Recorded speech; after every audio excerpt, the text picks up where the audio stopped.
Hello, Titans. Wanted to, let me see if I can do this right real quick. So what I want to do is I'm going to start with a little story. Way back long ago, I don't know if my kids would believe it or not, but I actually went to high school. I participated in some sports, soccer, whatnot. I was active in some of the clubs and whatnot. And I also was very active in a youth group called BBYO. And it was both active, I was active at the local level and the regional level. And then there was this international convention that happened every year where the outgoing president would say a little something, and then we'd elect a new incoming president. So I had a lot of experiences in this youth group, some great experiences. And I lived in Dallas, Texas, which is a different country in some respects. And didn't have a lot of wherewithal, but we scraped enough money together, my parents and I was able to go to a place called Starlight, Pennsylvania, which is where the international convention was that year. And so this was when I was 17 years old.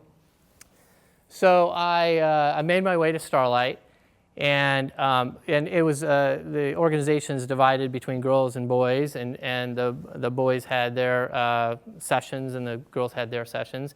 And so I went to the session that the outgoing president, Jeff, was talking about his experiences and whatnot. So if you can imagine a room probably 2 or 3 times the size of this room, with a bunch of guys in the room, and the president, Jeff, getting up on stage on a podium and speaking to the group. And what he did is he spoke about all the amazing things that he had done that year. You actually take a year off of school between your senior year and your freshman year of college, and you travel the world. He went to Russia, he went to Europe, Israel, to all over the United States, met dignitaries, amazing, amazing ride.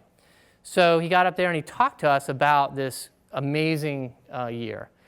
And, as you can imagine, after the speech was given, he walked down in the crowd and shook everybody's hand. And, I was in awe. I was like, wow, this is, I've rarely been outside of Texas. This is amazing. This guy's been all over the world. And I shook his hand and was just like, never going to watch that. So I have, don't worry. And then the incoming president, I met him. His name was Brian.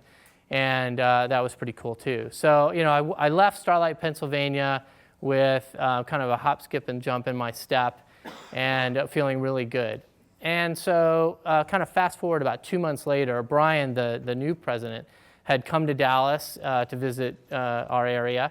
And he asked if he could stay at my house. And I said, sure. And so we went out to dinner that night and then back to my house. And one of the things he told me during that evening was that Jeff, who had gotten up and spoken about his amazing year, had actually copied the speech, the exact same speech from 4 or 5 years earlier, outgoing president. So you can imagine that I had really admired this guy. He inspired me. I had left Starlight feeling amazing. And here's this guy who had literally copied his speech from a few years earlier and couldn't take the time to write out a 5 or 10 minute speech about an amazing year. And I was pretty devastated. I was like, wow, that's unbelievable. I had really, I'd put this guy up on a pedestal. So kind of the lesson that I learned from that is that, we're all human beings. We all put one pant leg on at a time. And we, and don't put people up on pedestals because everybody has their flaws. And so it gave me a lot of confidence, actually, from that point forward, that if no one's better than me, if I can achieve anything that anyone else can do, then I could set my sights really high, because just like Jeff went around the world and then couldn't even communicate it, I could do anything that he can do and better. So it inspired me. I did a lot of things in my life and gave me a lot of confidence to go up and see a teacher or see a professor at school and have a conversation, and I didn't feel intimidated. So fast forward about 20 years, so about 37 years of age, and we had just been bought. I was at Shoppingcom. We had just been bought by eBay for about $650 million, and we had this new product that we were thinking about. And our team had gone down to eBay and tried to explain this new product, which was affiliate advertising. I'm not going to get into what it is, but we went around and round with some folks at eBay trying to explain what we're trying to accomplish. And what ended up happening was the team would come back each time pretty dejected because nobody really got what they were talking about. So the CFO of eBay, Bob Swan, who's still there today, I called him up and I said, look, Bob, I think you really need to hear this. Let me have 30 minutes of your time. And he didn't know me from anyone. I know they had just spent $650 million, but that's small potatoes to them. But he took the meeting, and I had 2 slides. And I walked him through 2 slides in 30 minutes, and he totally got it. He totally got what we were trying to accomplish, and he funded us.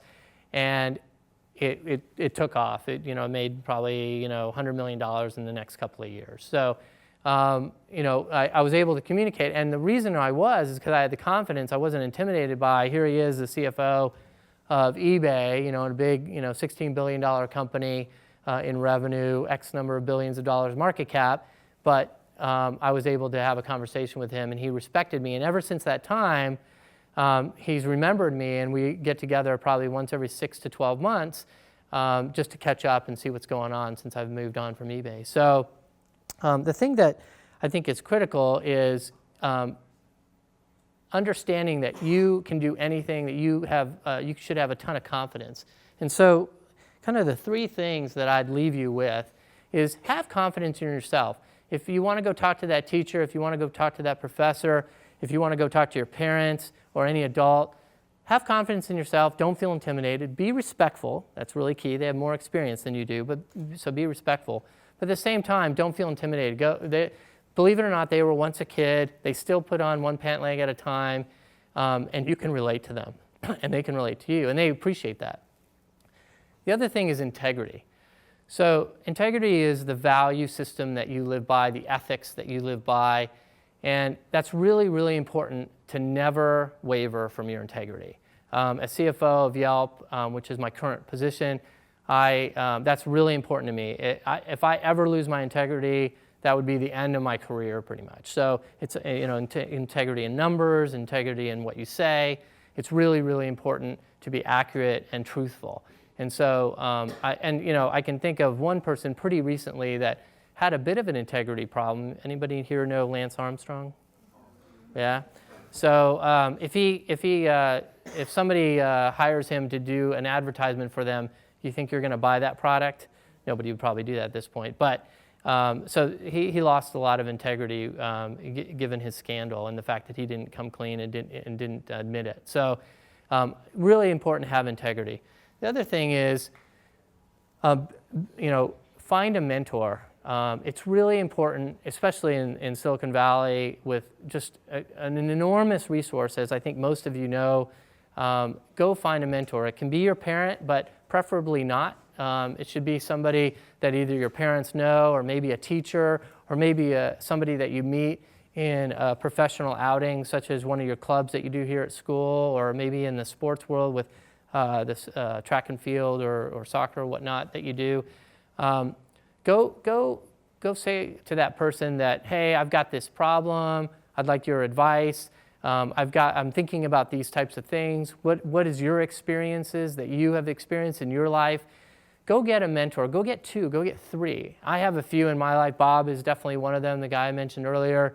I have a number of mentors that when I run into something in my life that I can't figure out, I go and bounce ideas off of them. And the thing that I would also encourage you to do is go find some mentees. Because when you ask somebody to be a mentor, they're not going to say no. They're going to be very happy. They're going to be honored. And so you should go find some mentees. And the first person you probably think of is your brother or sister who's younger than you.